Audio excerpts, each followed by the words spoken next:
Hi guys, it's Caroline, and today I'm going to be doing a really quick wrap up of the 20 books that I read in October. I'm going to get right into it so this isn't a super long video.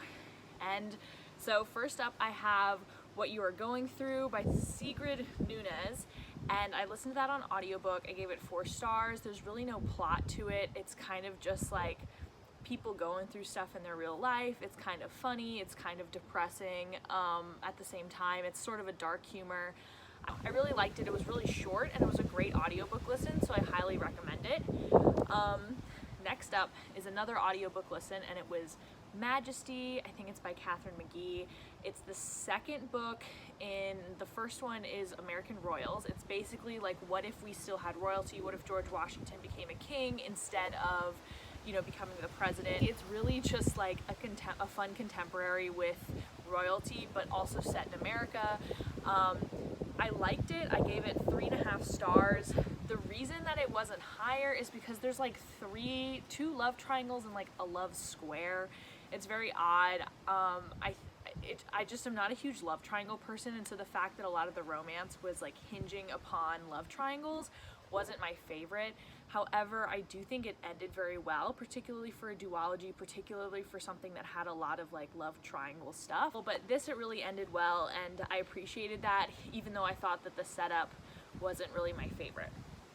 Next up is my first graphic novel, and that is Heartstopper Volume 1.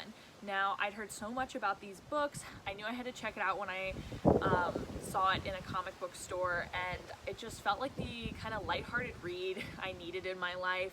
I read it really fast. I was kind of going through a reading slump, like reading physically, and so I thought this would be something to get me out of it, and it was. It's about two boys in high school, one of whom is officially out, and the other one is just like his friend. They sit next to each other in class. They sort of build a friendship. This first book is sort of about a possible budding relationship. I'm certainly going to be checking out the other volumes. I gave this book 4 stars. Next, I have You Too Can Have a Body Like Mine. I gave it 2.5 stars. I read it for my book club. It's kind of this like postmodernist weird thing. It's even hard to explain. The characters aren't named. So there's all these candy commercials, and there's also all these supermarket commercials, and there's this weird game show, and the main character lives with someone who is really codependent. And at first it's just bizarre, but it's kind of funny. In the first half I really enjoyed, despite the fact that I'm not a postmodern person. And then it just takes like a complete left turn. A lot of these interesting things that it set up, it just completely lets go, and then just starts rambling and like trying to be interesting in a way that like just made no sense. And I think it really lost control of itself in the second half, and I almost docked it more stars because I was so pleasantly surprised by the beginning, and then was so ultimately let down by the second half of the book that I was a little bit like, why'd you do this to me? So didn't like that one. And I didn't like my next book, which was Finale by Stephanie Garber. I don't know why I've read this entire trilogy. If you've seen my first video about hype books I didn't love, Caraval, the first book in this series, is a part of that. I like each book less and less. I gave this 2 stars. I didn't like the love triangle either of the 2 sisters had, and like I said, I don't like love triangles, but also I just thought that both of the men, particularly in Donatella's love triangle, were really, really toxic. The fact that they're these immortal beings and their whole thing is that they're not allowed to love, they're only allowed to like lust and obsess, and I really thought they were either like being sexy or being like terribly toxic and mean to her, and we were just supposed to like be like, oh, you'll get them next time, or feel for her when they were being like absolutely terrible, and then they'd be sexy and we were supposed to forget and be like, oh, but he kind of maybe loves her. And I just like couldn't get behind it. The magic was way too soft, and I just thought it was all too convenient rather than interesting, and I just do not like these books. I straight up just gave it a 2 stars. There's nothing else to say. Next up was another book club book, and that is There There. I gave this 3.5 stars. I also put that on my hype books that I don't love. However, this is not one that I just like think is terrible. I just didn't think it lived up to the hype. The way the hype was talking, I thought this was going to be a 5-star like slam dunk, and it just wasn't. I don't like the way that this author used gun violence at the end. I don't think it proved anything. I think it just was like kind of a cop out to make me feel bad and like stir emotions and kind of an ending. And to wrap it up, I think A few of the characters had recycled tropes and sort of just reused stuff that we had seen in other characters in this book. And it's not a particularly long book, so the fact that I felt that some of the characters borrowed from other characters, it felt a little boring, honestly. And the writing didn't like blow me away or anything. I do think it talks about really interesting topics, and I do think there should be more books about the Native American experience in cities, particularly because I just think that's not something we read a lot of, but that doesn't necessarily mean this book is gonna be awesome just because it's about an interesting topic, and this is like the perfect example of that. Next up, I read The Year of Magical Thinking, or My Year of Magical Thinking, I don't know, by Joan Didion, and I gave that one a 3.5 star. I listened to it on audiobook. I think there's parts of it that was really, really poignant and touching, and I'm really glad that I read it. I think I gave it a lower star rating than a lot of people who absolutely adore this book, because I felt that sometimes Joan Didion goes off on these tangents to sort of remind us how famous she is, and I just like didn't need that. I'd be really, really invested in talking about loss and grief and death, and then all of a sudden she would completely take me out of the moment by like talking about the people that she knew in LA, or like the fancy restaurant that her and her husband would often go to when he was working on this and she was working on that, and it just felt really like privileged in that way. And it really drew me out of the story. Like, I understand that's totally like her truth and just like her life because she's Joan Didion, but I think it really was a stark contrast, and it's such a tiny short book that I felt like it was just such a large percent of it was this stuff that like drew me out of the story rather than drew me into it. So that's why. Then I read 3, I guess they're comic bind-ups rather than graphic novels. I actually don't know the difference. But these are called the Shades of Magics, The Steel Prince, The Steel Prince Knight of Knives, and The Steel Prince The Rebel Army. These are kind of prequels to A Darker Shade of Magic. It's about one of those main characters' father before that father became king. The first one, he's just being sent to kind of a far-off city that's kind of known for being rough, and his dad's trying to like kind of teach him a lesson, and you know, things are tough. This like pirate queen comes. It's interesting. I think the art's really cool. It's just like fun times. I think my biggest issue is the pacing. Unlike Heartstopper, which like just went along its merry way, I think this one had pacing issues where some of the action scenes went by like that. I didn't know what was going on. I was a little confused, and then I felt like some parts of it were a little bit slow. I haven't read A Darker Shade of Magic in like 2 years, so it took me a hot second to remember the magic system, and like I think it's really not, this isn't great for someone who hasn't read those books because the magic system almost doesn't make sense. So I gave it 3.5 stars. I also gave the second one 3.5 stars. It, just like the second Darker Shade of Magic book, also kind of has a tournament setting, which I really, really love. However, I think knowing that she did it for the second book in the trilogy that this is based off of, even though this is a completely different tournament, kind of felt weird to me. I don't know, it felt like she was recycling it. I wanted to know a little bit more about like why this tournament was set up, like what's the history of the tournament, but because it's a comic, you like really don't get that kind of stuff.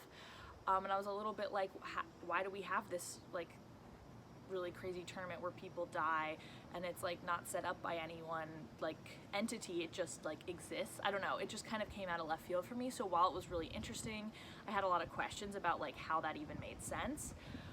And then the last one I gave 3 stars because it's The Rebel Army, and it just goes by so fast. It has such a pacing issue, and I felt like the main character is kind of just like stupid and putting himself in danger. I don't know, it just like didn't feel as good as the other ones, and it felt really quick, and it just like didn't grab my attention, and I like didn't care as much. So that's why I got less stars. Next up, I listened to Queenie on audiobook, which I really, really loved.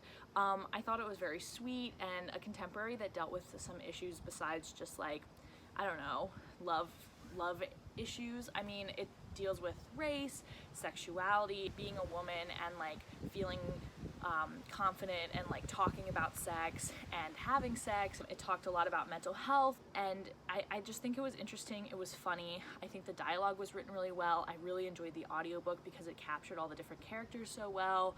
I was like laughing out loud at a lot of points, and it was just cute and sweet, and it just had so much more heart than a lot of contemporaries I often read. So that was a 4-star read for me. Next up is On the Come Up by Angie Thomas. No surprise, this is a 4.5-star read for me. I really love Angie Thomas. She does such a wonderful job. She wrote The Hate U Give. This one is also very, very interesting.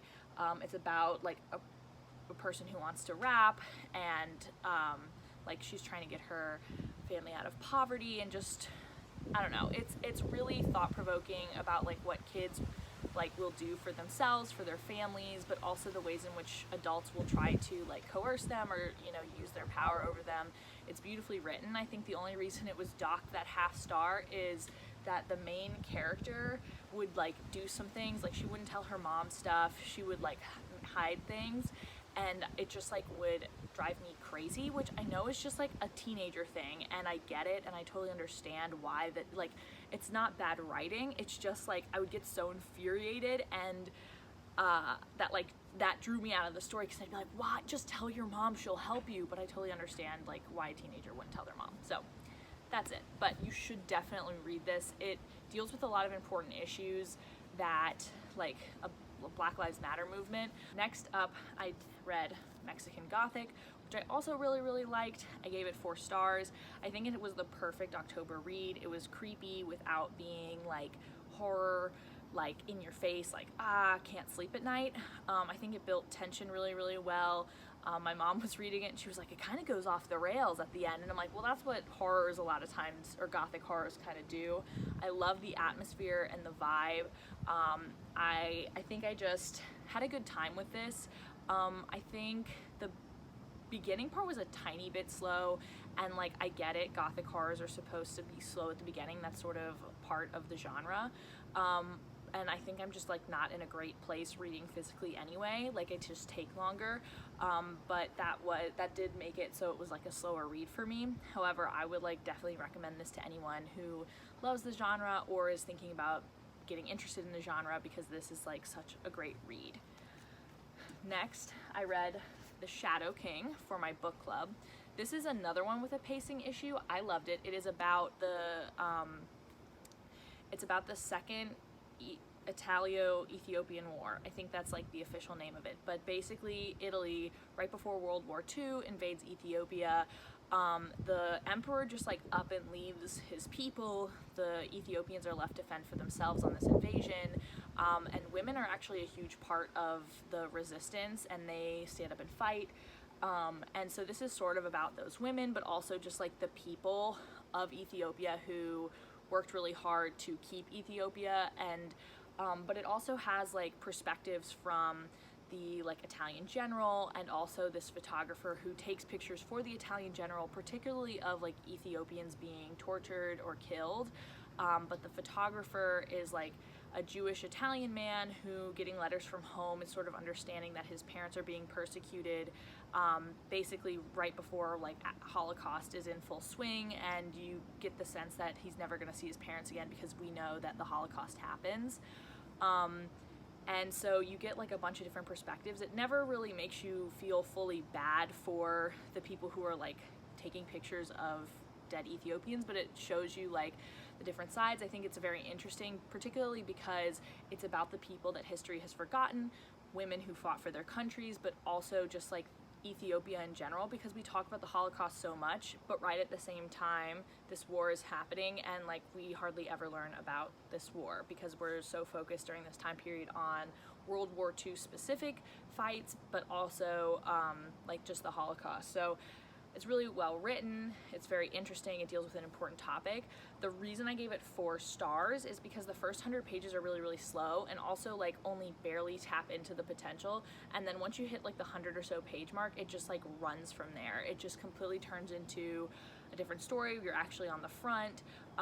It becomes a lot more complex, whereas in the beginning it's really hard to understand what the family dynamics are. You don't understand the subtext at all, and it's very, very slow, and it's not at the main setting yet. So The first 100 pages I was like, I don't really like this. The other people in my book club also said the same thing, but then once we got rolling, it really turned out, and I think this actually has a good chance at winning the Booker. Next up, I listened to Blood and Honey, which is the sequel to Serpent and Dove.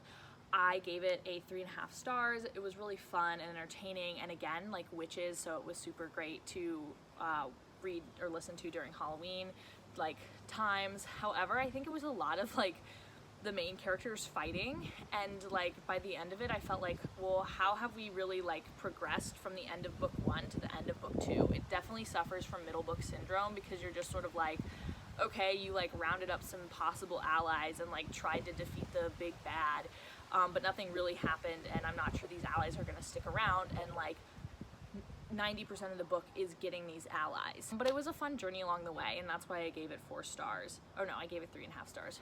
Sorry. Okay, then I listened to When No One Is Watching, which is a thriller that's sort of, I don't know, it's kind of get outy in nature. It plays on the idea of gentrification of Brooklyn, but just like gentrification in general.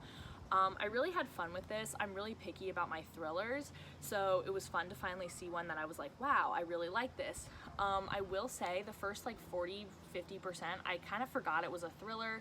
It just seemed like a contemporary about a black woman dealing with some like family issues in Brooklyn, and also this white guy who had like a bad relationship but was kind of stuck in home ownership with his girlfriend, possibly ex-girlfriend, and then meeting the other main character, and then about halfway through you started to see the thriller elements of it, and then the last 10% it just goes completely buck wild, and I kind of like that, but also I was kind of like, whoa.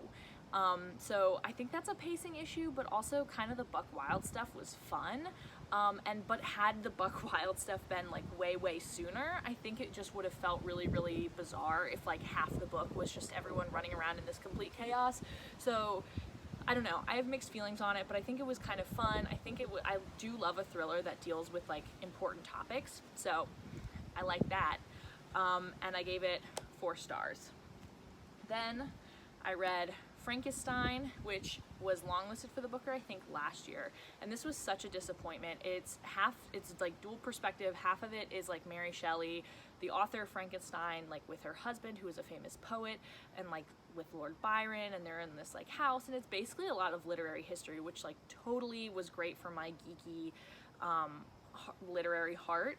And then the other half is kind of set in present day, and it's all about sort of tech, and it's using Frankenstein as sort of a mold to talk about like different questions about AI. So I thought this was going to be right up my alley. Instead it was like weird. It was funny sometimes, but it was just absolutely bizarre. It didn't bring up anything that I hadn't really seen before, and it had the main character in the present day plot line was trans, but I thought that the like treatment of the trans character was a little bit not my favorite. I think that a lot of times their identity was used as kind of a punching bag or a punch line for other characters. There was like a scene of sexual violence against them that I think didn't add anything to the book, so I was a little bit like, why do we have to keep seeing this? Can't this person just be a person in the world? I don't know, it just felt a little weird at times, and I felt like she maybe didn't like ask trans people how they would like to be represented. I don't know, I'm not trans, so I can't tell you, but it just felt like a little bit off. I gave it a 3 stars because it disappointed me, although it was still pretty funny. Then I listened to Grown, which by Tiffany D. Jackson, I believe, and this was so hard to listen to. I gave it 4 stars. I think it's super important. It's similar to On the Come Up in that it's about a black girl that's kind of breaking out into the music industry, trying to save her family who's like kind of in poverty. But Grown, she's completely taken advantage of by this older pop star. He's 28. He's like completely abusive. I think it is reminiscent of the R. Kelly case. However, it's like also its own work of fiction. And it just talks about how like men in power, particularly in the music industry, can really take control of these younger women, how awful it is. it's just so hard to read because like you just feel so physically pained by what the main character goes through. I think it's beautifully written. I think it's a really important book. The only reason I gave it 4 instead of 5 stars, because I really thought it was like a magnificent book, is there are some elements where they talk about like, oh, the grandma had some mental health issues, or the grandma had some tension with the parents, and that's like never really touched on. And then there's also a little bit of, it's still kind of like it's kind of a thriller, and you're trying to see like how she's gonna get out. At the beginning of the book, she wakes up and the pop star, like older man that's kind of been keeping her trapped, is dead, and so you're trying to figure out the repercussions and like who killed him and all of that. And there gets to be a point where they sort of like, is it all in her head? And I just like don't think that that was the best route for this book, along with the like unresolved mental health issues of the grandma. It was a little bit like out of left field. Ultimately, I do like the way the book ended. Okay, promise we're almost done. Second to last book I read was A Song Below Water. It's about a girl who's a siren, and all sirens are black women. It's a thinly veiled metaphor for just being a black woman or a black girl in America, which I think is really important. I think it's really cool that fantasy lets us like have a lens on our own world. However, the world building was so terrible. It uses a lot of mythical beings, sirens, ilocos, gargoyles, sprites, and like those aren't the typical, you know, like fairies, dwarves, whatever. And so it's kind of unclear what they're different things. Like ilocos are sort of like, oh, they can charm you, but everyone likes ilocos, but like everyone's like, wow, sirens are the worst. And it's really unclear in this world like how those two things are different. The author does not do a great job of like explaining the world. It's a dual perspective between two sisters, and they're told to have this like really great bond and this great relationship, but the whole time they're just like not telling each other anything, which gets really annoying because you just want to shake them and be like, let her know what's going on. So that's annoying. And then I just like couldn't care. It was so boring for so much of it, and then like at the end, like random plot stuff just kept happening, and I was like, how did we get here? Why are we here? What's going on? The world building made it like so unclear what the expectations were for a possible outcome. So then when an outcome happened, I was sort of like, and like it's such a disappointment because this deals with such important themes. It talks about like the Black Lives Matter movement, and it like centers black women and black girls in a fantasy setting, which I think is really important. And like it was just, I wanted to really like it, and it was just so boring. It wasn't really well written, and it wasn't really well crafted, and so I was like so sad, but I had to give it a 2 because it just like, it didn't do it for me, and it was almost painful to get myself through the second half of it because I was just like, I'm not having fun anymore. And then finally, I read The Haunting of Hill House. I just marathoned this for Halloween as a little treat to myself, I guess. And I gave this 3.5 stars. I think it was really fun. It wasn't what I was expecting. Shirley Jackson kind of has this whimsical prose, and I really had fun with that. It was actually really funny. There's a lot of comic relief with the different characters, and I really appreciated that. However, I do think it diffused tension a little bit too much, so I never really got scared. And then the final, I'd say 10 pages are actually when it gets scary, but I'm not sure that I actually like understood what was happening, and so I was a little bit like, basically it was just like fun and atmospheric, but I didn't get spooked, and I don't know, I'd be interested to watch the TV show. So I gave that 3.5 stars. Alright guys, those are all the books that I've read in October. Let me know down below if you've read any of these and what your thoughts are. Bye!